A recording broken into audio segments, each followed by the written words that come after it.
Welcome. Sales of nuclear shelters and radiation-blocking air filters are surging in Japan. They're concerned that we're going to have a war there. And of course, this is something that we did not foresee, and certainly the Japanese did not foresee. They say a small company that specializes in building nuclear shelters, generally under people's houses, has received 8 orders in the month of April alone, compared with 6 orders that they received during a typical year. So if you annualize that out, even though we're not finished with April yet, that would be a 1,500% increase. These things are not cheap either. The air purifier for 6 people sells for about $5,600. One that would be for 13 people, and the kind of shelter that they're talking about underneath a house would be about $15,500. And they say they can't even keep up with demand. They said it takes time and money to build a shelter, but all we hear these days is, I need one now. It just goes to show that you have to prepare in advance. Who would have thought when we voted for Donald Trump that one of his first priorities would be to attack North Korea, that we would become, again, the world's policeman in an area of the world where we first became the world's policeman, where we didn't get a declaration of war by President Truman. 64 years after the ceasefire, we see that China is using North Korea as leverage to get trade considerations out of the United States, instead of the other way around. As I've pointed out before, it is China that has a massive concern about the immigration that can occur if there was a war, the massive number of refugees that could go into China as well as into Russia. That's why they have forward-placed a lot of military at the borders to keep that from happening. They've already had situations where there's been a massive release of North Korean prisoners, criminals, into their society. And of course, no society can handle uncontrolled immigration. China knows it. Russia knows it. Americans know it, except for the American left. And some people in France even understand that. We will see with the runoff election whether they truly understand that. But as we see these things heating up, we now see President Trump today went to the United Nations, I guess, to talk to them about war, perhaps to get approval from the Security Council. President Trump hosted members of the UN Security Council at the White House today. They say on CNBC, this is a highly unusual meeting. Yes, it is. Made even more startling because of the harsh criticism of the UN that we saw during Trump's campaign and the kind of criticism that he had since taking office. But of course, it's a great banner day for UN Ambassador Nikki Haley. She's at the top of the heap. This is her month to be president of the Security Council.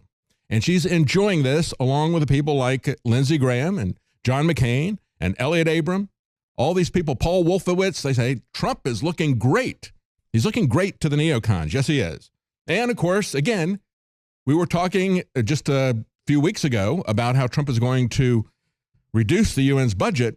But now it appears that we're going to maybe make some concessions to the UN as well as to China if the UN will allow us to spend more of our blood, more of our treasure in Korea in another war, presumably for the UN, because they keep saying in these establishment papers and Reuters, they say, well, this is in defiance of UN sanctions the North Koreans are, so the U.S. has to do something about it.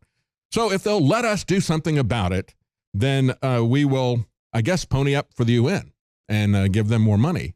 Meanwhile, sometime, not specific about when it'll actually happen, President Trump is going to meet with all the Senate, all 100 of the senators this week. He will brief them on the situation in North Korea, presumably after the military-industrial complex and the bankers and the globalists and the United Nations have decided, along with President Trump, what they're going to do about it.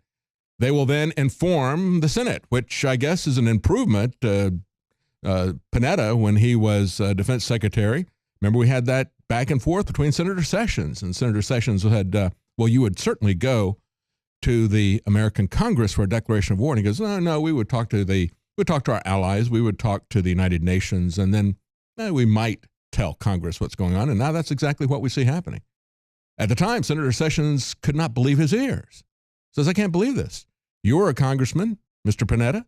You know what the Constitution says. Panetta was really pretty arrogant about it. But that's exactly what we see happening right now. They said this comes after Trump criticized North Korea's continuing belligerence in a phone call with China's President Xi, and also in a separate call with German Chancellor Angela Merkel today. So there we go. We're consulting with our foreign allies. We're begging the Chinese for permission. And then at some point, we may inform the Senate of what we're going to do, but we're not going to have a constitutional declaration of war, most likely. We'll just go into it. So we should ask ourselves, And look at the last action that we had, the dropping of the Moab bomb. Did that really accomplish anything? Trump maybe got a popularity boost out of it for now, but it may be a sugar fix. Anti-War points out that while U.S. officials have made a great deal about the quote-unquote message that was sent by the use of the massive ordnance air blast bomb, they also call it Moab, the mother of all bombs. We've heard that on and on and on, the echo chamber of the warmongering mass media. Well, did it really do anything? They say officially we were told first that there were 36 people that were killed, ISIS fighters. Then they said 96 ISIS fighters were reported killed, but then we never saw any evidence. We're not going to see any evidence. The Pentagon has insisted that they're not going to assess what the bomb did on the ground. Reuters reporters have actually visited the site, and they are coming up short on evidence. They say they can't see anything other than a scarred mountainside and a bunch of burnt trees. They found no obvious crater. They didn't find any bodies. But here's the most damning part of it. We were told that they had to use that giant bomb, not to impress us, because they got the biggest bomb, but because they had to take out the tunnels. Yet what's happening? We have Afghan soldiers in the area exploring the tunnel system beneath the site of the bombing, which was apparently still intact. You see, the Moab bomb isn't really set up to take out tunnels. There's an MOP, a bunker buster bomb, that has actually been used in the past for that, but this is the first time Moab was used. Moab has not been used before because what it does is it creates a 1 mile radius blast surface that is very difficult to control in terms of collateral damage, killing innocent civilians, for example. And it is not set up to go after the tunnels. That's the bunker buster bomb. And so they dropped this bomb, but yet we were told immediately. The Pentagon said it was the right bomb in the right time, in the right place. Well, maybe it wasn't, and maybe they knew that, which is why they came out with that pronouncement. So there's no evidence that's going on there. They're looking at the tunnel system, which still exists. And then meanwhile, we see that maybe they have rekindled this war that began under George W. Bush. Was it really mission accomplished? He didn't accomplish the mission. We're still there. We were there throughout all 8 years of the Obama administration. Now we're kindling this up to a much larger war. There was a Taliban attack on a North Afghanistan army base that killed at least 163 last week. There was a national day of mourning following Friday's attack on the army base. They say the death toll is continuing to rise, and so is the anger of the people in Afghanistan. They're calling for security officials to resign after yet another high-profile failure. So 163 people killed at an Afghanistan army base. Today, we had U.S. Defense Secretary James Mattis arrive in Afghanistan. He is looking at whether or not they're going to increase our military presence there. And they had a suspected Taliban insurgent set off a car bomb at the U.S.-operated base in Afghanistan, according to officials. At least 4 people were reportedly killed, 6 others wounded. The attacker detonated the car bomb at the entrance to Camp Chapman, a secretive facility manned by U.S. forces and private military contractors. That's reported by RT. They say at least 4 security guards were killed, 6 others wounded in the attack in the eastern province of Khost.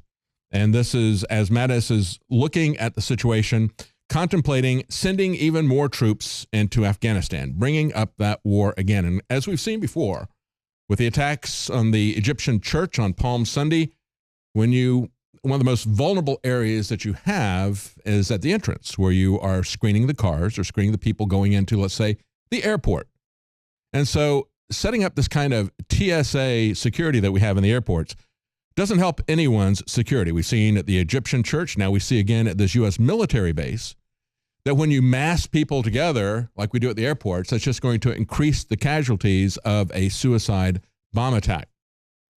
Now, in other news, we had over the weekend many people celebrating, or not celebrating, but commemorating the anniversary of the Armenian genocide. It's been 102 years since the Ottoman Turks tried to wipe out the Armenians. And of course, this coined the term, it was coined by Raphael Lemkin. He coined the term genocide, a deliberate, systematic attempt to eliminate an entire people or an entire race.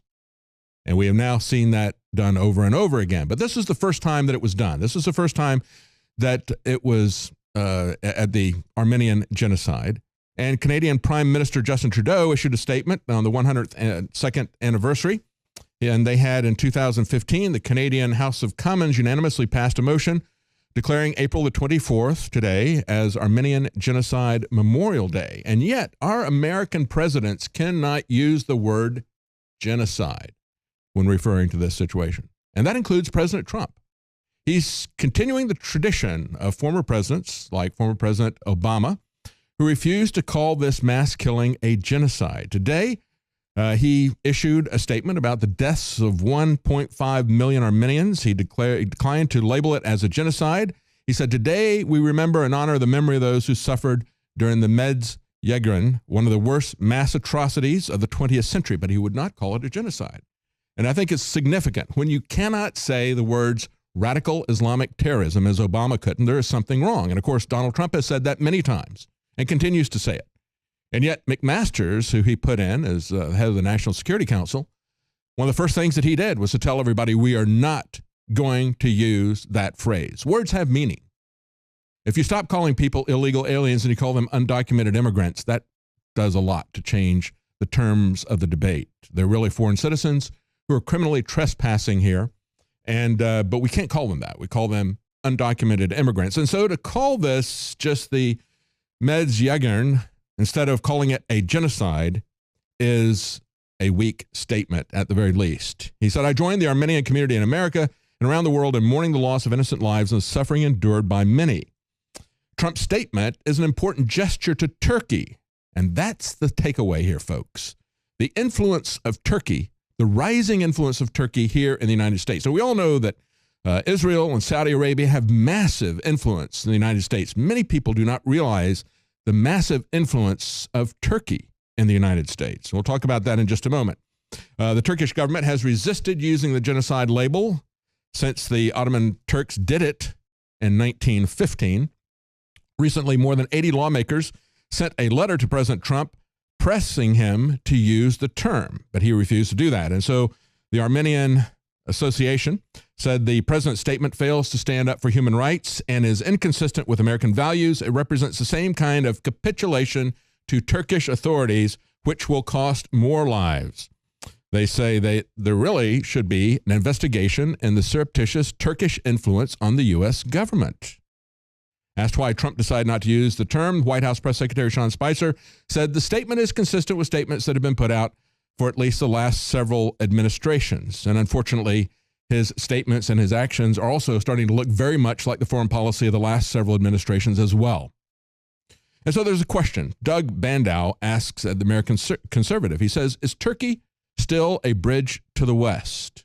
And he points out that Turkey's president, Erdogan, put his power and prestige on the line this month to get more dictatorial powers. He pushed constitutional referendum to create an all-powerful executive. He purged, he arrested tens of thousands of Turks. He closed, he cowed the opposition press. He made criticism a treasonable offense, and he manipulated electoral rules. He committed vote fraud, yet the measure still barely passed 51.4% to 48.6%. Now, he took power in 2002. Initially, he spent several years liberalizing the economy. Even liberal secularists and feminists backed him. Turkey prospered economically. The Turks enjoyed greater freedom.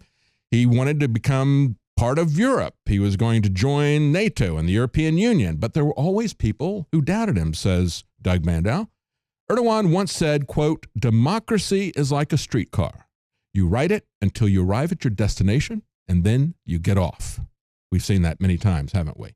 Around 2010, he changed directions radically. And instead of having a secular government, instead of having a liberal government, he started using, you saw a lot of corruption. Tax investigations became a tool of repression. Critics, even children, were prosecuted for insulting his majestic person on social media.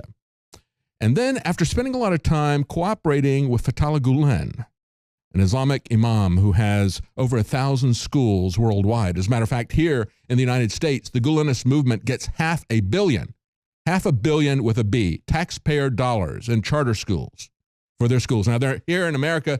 They are, of course, not openly Islamic because they want our money. But everywhere else they are. Here they go under the guise of schools of science and math.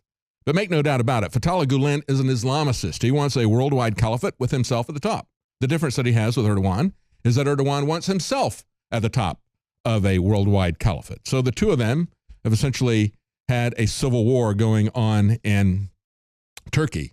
And after last July's coup attempt, it was immediately blamed on Erdogan. And we see that the results of this are so far, as best we can count, 47,000 arrested, 130,000 purged from civil life, including those who have been forced from their jobs.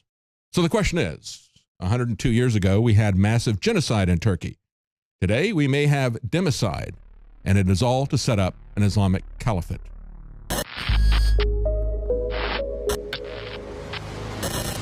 This is one of the biggest secrets out there. The missing link of why our ancestors, whether you were in Africa or ancient Albion, which is England today, why our ancestors were so much stronger.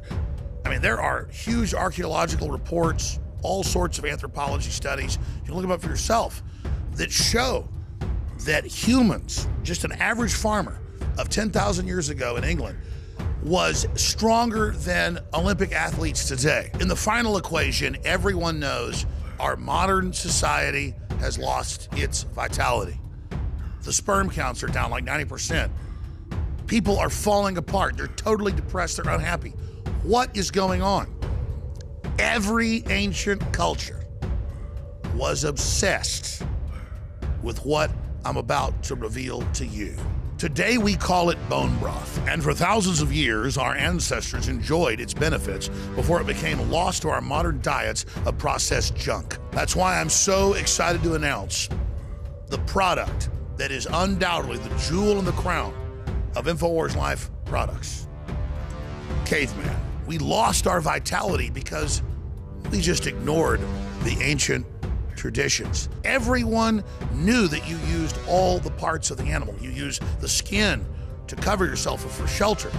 You used the meat for sustenance, the fat for cooking, but you used the bones for strength. We are now introducing Caveman by InfoWarsLife.com, the ultimate in true paleo nutrition with bone broth, turmeric root, chaga mushroom, and 7 total primal superfoods in a single great tasting formula. The bone is so amazing. From the outside structure full of minerals and key cofactors to the marrow that produces the blood for the body. This is the engine of the life essence. I've made a lot of important points here, but this is the one you need to research for yourself because it's so key. High-quality bone broth helps support healthy muscles and connective tissue, while the active compounds in turmeric do battle on the cellular level and help fight free radicals. And collagen is essential to aid healthy tendons, ligaments, and muscle tissue. This is an absolute win-win. You get an amazing product produced right here in America. You support InfoWars and all we're doing to promote freedom and the restoration of our republic and promotion of freedom worldwide. The journey towards better health and giving our bodies these amazing compounds that God created starts at InfoWarsLife.com. 3 years in the making, incredible research, and the very best ingredients. I'm Alex Jones, and I may not be a caveman, but compared to these trendies out there in the street, I'm as close as it gets. Join me at InfoWarsLife.com and get your caveman formula today.